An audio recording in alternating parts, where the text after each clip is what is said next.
queridos ouvintes! Estamos aqui no nosso segundo embarque do Book Crew, o clube do livro da Ipmanhã Cru Portugal.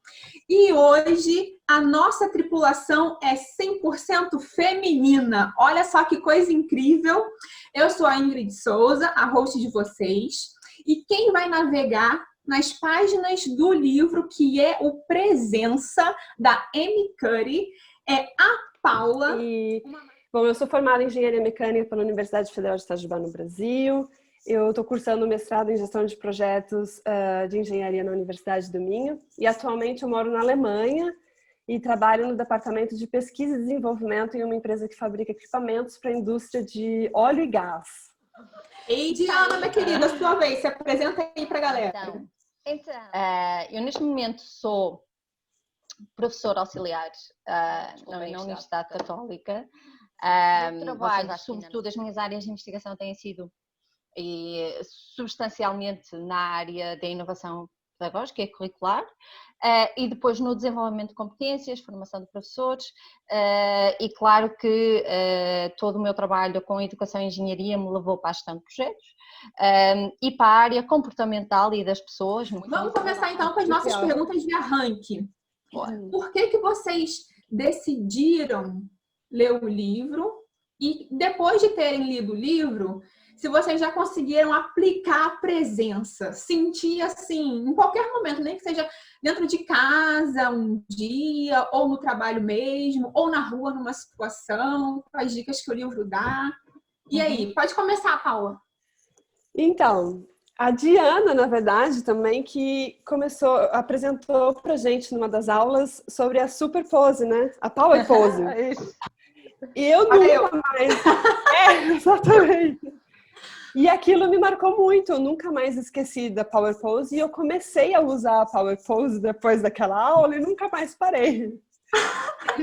E aí a Ingrid falou, não, porque esse é o livro. Eu falei, nossa, esse livro deve ser interessante. E eu comecei a ler, porque eu tô sempre em busca de melhorar, né, como pessoa, como profissional.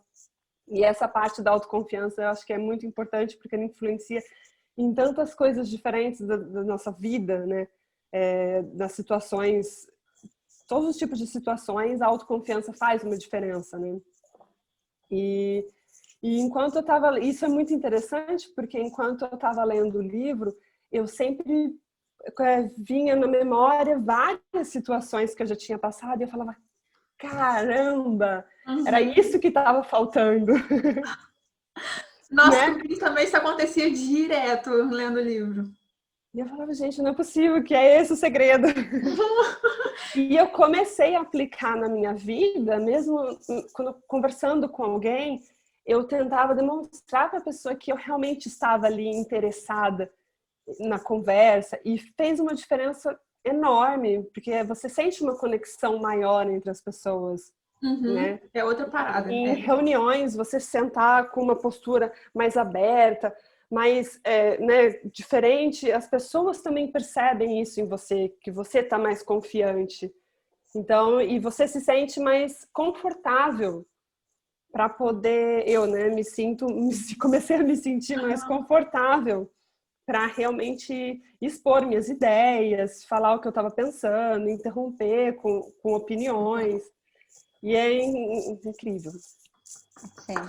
Um luxo, show de bola. Também eu senti muito isso assim também. Por acaso é uma questão muito interessante, porque o livro apareceu tarde para mim, não é? Porque para mim o TED da Amy Cuddy é material das aulas, não é? Eu quando encontrei aquele TED Talk que foi precisamente para trabalhar a parte da comunicação em gestão de projetos, o livro tem essa componente, digamos, de investigação, mas de uma forma muito subliminar, não é? Ela escreve de uma forma subliminar, mas sem ser de senso comum. Portanto, ela sustenta com todo o trabalho da vida inteira dela que ela acaba por ter. E depois o livro, na verdade, eu descobri o livro quando eu estava à procura de um livro para oferecer à Ingrid. Na sequência do mestrado dela. Olha essa descoberta! Estava eu ter lido um livro com esta dimensão de presença, num período em que em que estávamos também tão longe uns dos outros. No livro, porque é uma descoberta de, ok, nós podemos estar presentes com leveza, não tem que ser forçado, não tem que ser uma coisa lógica, uma coisa pesada, uma coisa forçada. E a presença, na verdade, tem muito mais a ver connosco do que propriamente uma técnica que nós possamos implementar no nosso dia-a-dia, seja ele pessoal ou profissional, ou o que seja. Eu vou destacar uma frase do livro para a gente comentar, que eu gosto muito e que é das coisas que me marcou assim no livro. Presença é eliminar juízos de valor, paredes e máscaras, de modo a criar uma ligação genuína e profunda com as pessoas ou as experiências. Ela fala muito sobre essa questão de julgar, né? Eliminar o juízo de valor. Gente, como isso é difícil, né? A nossa sociedade, a gente é ensinado, tipo, desde criança, a gente aprende pelo exemplo, né? Eliminar juízo de valor é muito complicado. Isso é muito interessante. Eu comecei-me a borrifar para essas coisas. Desculpem a expressão, mas foi claramente. Pode falar. Mas borrifar de um determinado... Mas atenção que aqui o borrifar não é não quero saber o que é que os outros dizem ou pensam. Não é isso. Na verdade é encontrarmos o nosso equilíbrio aqui. Aquilo em que nós nos sentimos confortáveis. Mostrar vulnerabilidade, se for preciso. Ok? E ficarmos confortáveis em mostrarmos essa vulnerabilidade. Ok, se as coisas não correrem bem no momento, admitir que, olha, não era muito bem isto que eu queria ou o resultado que eu desejava, não tem problema nenhum. Antes eu ficava apavorada com uma coisa deste tipo. Porquê? Porque na academia nós temos esta pressão muito grande, não é? O conhecimento, temos que saber tudo, temos que passar tudo, os alunos têm que aprender tudo, têm que ter boas notas, têm que... Então, lá está. E aí é que está. Esta era uma história que eu contava a mim própria. E não era necessariamente verdade. E eu acho que foi uma das coisas que eu aprendi com este livro e que está muito alinhada com isto que a Ingrid disse, que é, nós muitas vezes, e a presença tem a ver com isso, é que tu encontrares, e eu não sei, mas eu costumo dizer que uma coisa é ter presença, é que tu podes encontrar realmente todas as ferramentas, todos os mecanismos para teres presença, porque pode ser um processo em que tu és treinada para o fazer e podes simplesmente estar em presença. E o estar em presença tem muito a ver contigo própria, com o processo que tu crias, com aquilo que te faz sentir confortável. Uma maneira diferente de olhar, mas às vezes é da gente mesmo. Às vezes a gente está tão com aquela ideia na cabeça que, porque eu sou uma mulher no meio de 60 homens, eles vão, desculpa, eles vão me desmerecer. Mas às vezes está na nossa cabeça, às vezes não estão nem aí. Mais um aqui, entendeu? É uma das nossas. E a gente fica com aquela na cabeça e a gente se sente impotente, né? Às vezes a gente não cresce, não tem a chance de mostrar a nossa força também. Também a gente acaba, tipo, que nem a Diana falou, e deixando de lado um pouco a nossa identidade. Exatamente. Porque pra gente ser aceita do julgamento que a gente faz da gente mesmo e deles, né? Que a gente também tá julgando, de se julgando de como eles julgariam a gente. Exatamente. E aí a gente fica assim, pensando que a gente tem que falar mais como eles falam. Às vezes a gente tem que perder a nossa feminilidade e se vestir um pouco mais masculinas para ser mais, sabe? Para ser um pouco mais aceita, essas coisas assim. Eu queria, Paula, que você comentasse um pouco sobre essas coisas do julgamento, na sua experiência de trabalho internacional, de estar assim em outros países e de ser julgada e de julgar e achar que é público, sabe? Entendeu? Então, assim, depois de ler o livro, eu comecei a perceber um pouco mais isso também. Tentar entender, é só comigo? Ou a pessoa é assim mesmo? É o jeito da pessoa. Me deu uma abertura também para pensar sobre isso. Se eu que estou julgando a pessoa errado, ou se é ela mesma que está me julgando, né? E a gente começa a despertar. Uma frase que também me chama a atenção, que é o seguinte: presença é autoconfiança sem arrogância. Porque lá está, e eu acho que nós...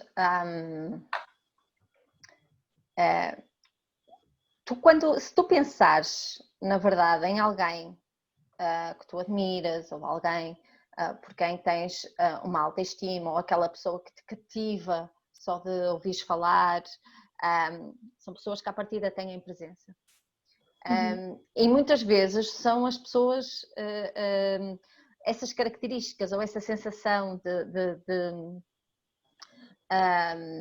digamos, de admiração pela outra pessoa, está nas coisas mais simples e não necessariamente, às vezes, até por aquilo que ela está a dizer, mas na forma como está a dizer.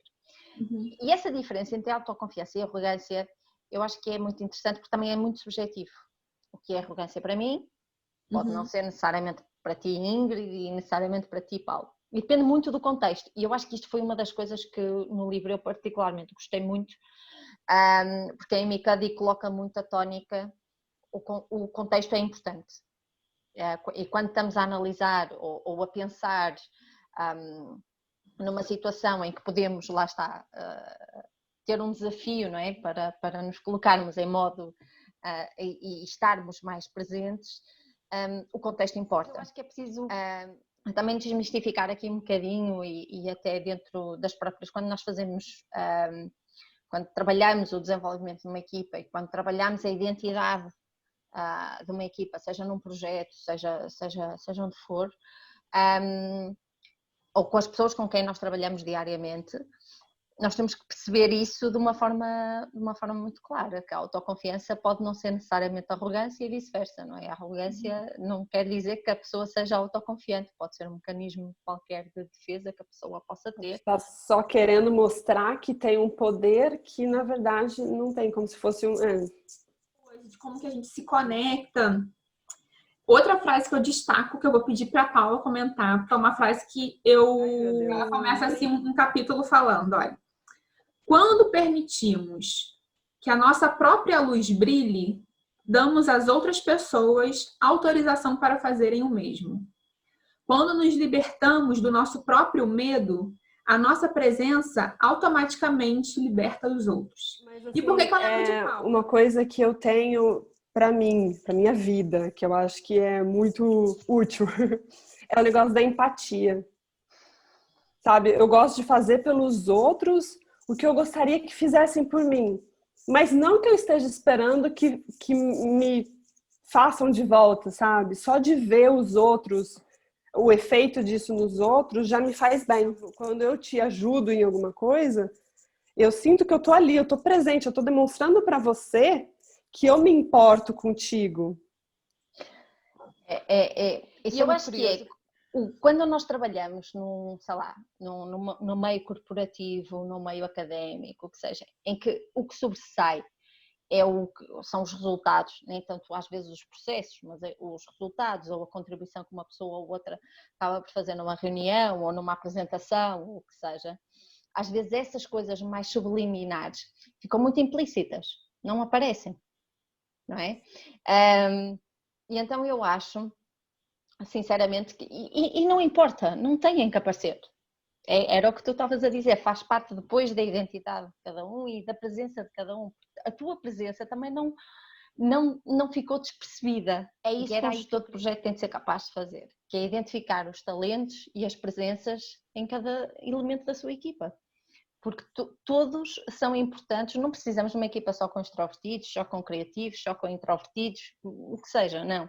E até acho que as equipas, quanto mais heterogéneas for, tanto melhor, desde que o gestor de projeto possa identificar, digamos assim, esses talentos que cada um, e eu acho que talento nós podemos aqui, se quisermos neste contexto, vou-me atrever a dizer que a presença, que significa presença, a presença de cada um, acaba por significar isso mesmo. Nós temos enquanto os teus projetos, essa habilidade de identificarmos a presença de cada um e como a presença de cada um pode ser importante para a equipa, para o projeto, para a organização, o que seja. Mas é que nem ela fala no livro, né, que a presença é você se sentir confortável para poder expressar o seu verdadeiro eu, os seus verdadeiros valores e potenciais. É isso que eu acho que ele quis dizer relacionado ao Michael Jordan, que ele era capaz de estar presente e pôr para fora tudo aquilo que ele realmente era.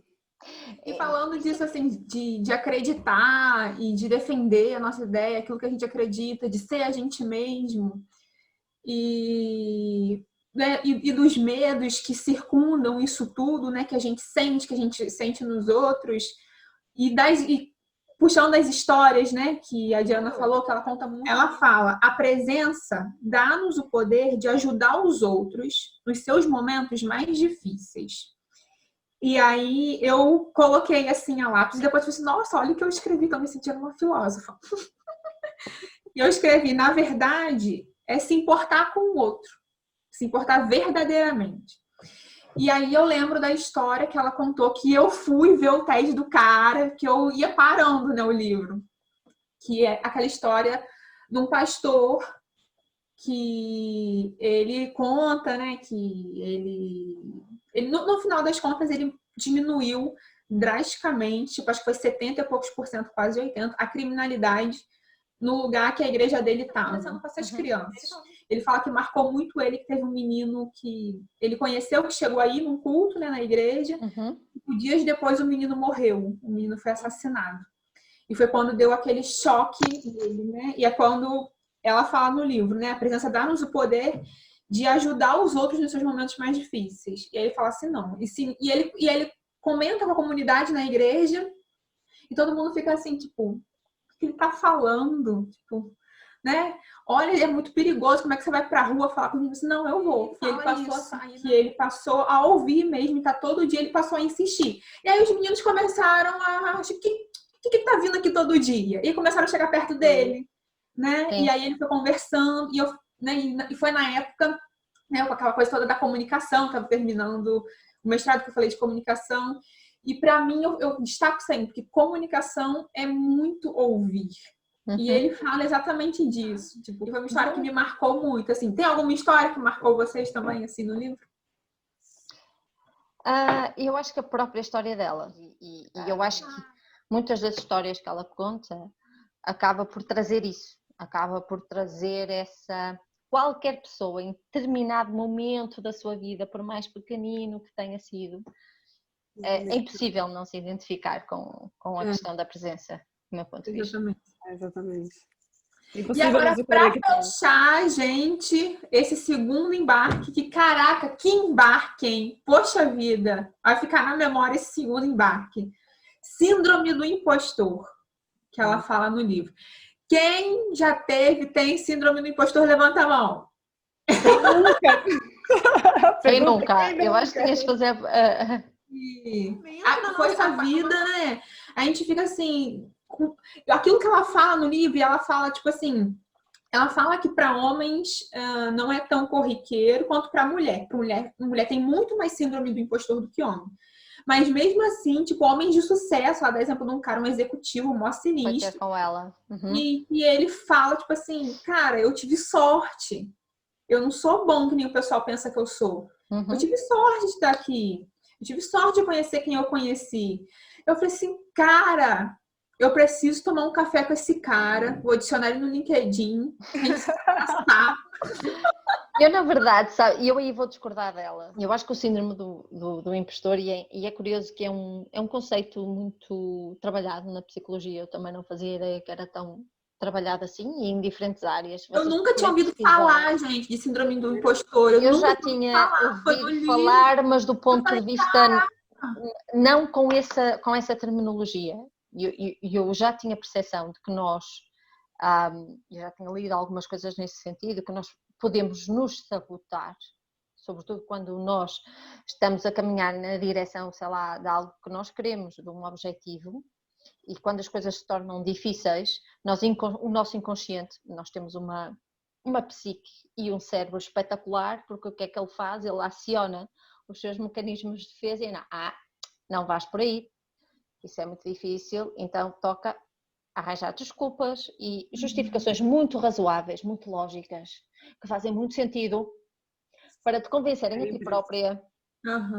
Sempre fazem muito sentido. Exatamente. Então não, estou muito cansada, não posso fazer isso. E foi uma coisa que eu fui aprendendo também ao longo do tempo, que é sabermos colocar em causa.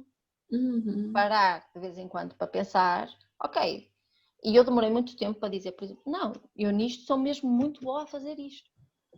Isto até, olha, dizer isto agora até custou. Isto custa a sair de vez em quando. Mas assumir, Diria da que eu mesma ainda forma. estou no caminho. Da mesma forma em que podemos assumir alguma vulnerabilidade, então também podemos assumir algumas das coisas em que realmente somos bons naquilo que nós fazemos. E isso não tem que ser encarado como arrogância. Não. Isso é a nossa autoconfiança. Exatamente. Dá um exemplo aí, Paula, seu de síndrome do impostor. Isso Você acontece. depois detectou, assim, tipo, depois de ler o livro. Conta aí uma historinha pra gente. Nossa, mas isso acontece muito comigo. Sempre que alguma coisa dá muito certo, eu fico pensando, mas isso não fui só eu. Que ler muito mais a respeito, porque que nem ao ler esse livro eu já comecei a pensar muito mais, eu comecei a tentar entender como que as coisas realmente funcionam. E é a mesma coisa com a presença. É uma coisa que você não vai falar, agora eu vou ficar presente em todo lugar que eu for. Não é assim, é uma questão de prática. Você tem que aos poucos tentar entender como que o seu corpo também funciona. Porque é a mesma coisa que a Power Pose, pode ser que não funcione para todo mundo, mas sim alguma outra coisa que aquela pessoa pode fazer, claro, que vai ter o mesmo efeito que a Power Pose. Eu sinto muito, tipo, ela fala da nossa postura, não sei o quê, e em vários lugares no livro, depois que antes de vir gravar, né, eu dei uma olhada, eu falo sobre atividade, eu destaco, faço risco e falo atividade física. Aí tem outro ponto, atividade física. O Ingrid, Sabe? mas Porque é o que me deixa presente. Exatamente. Sabe? O cúmulo da presença. Porque depois eu quero ser como tu e fazer aqueles exercícios todos, sabe?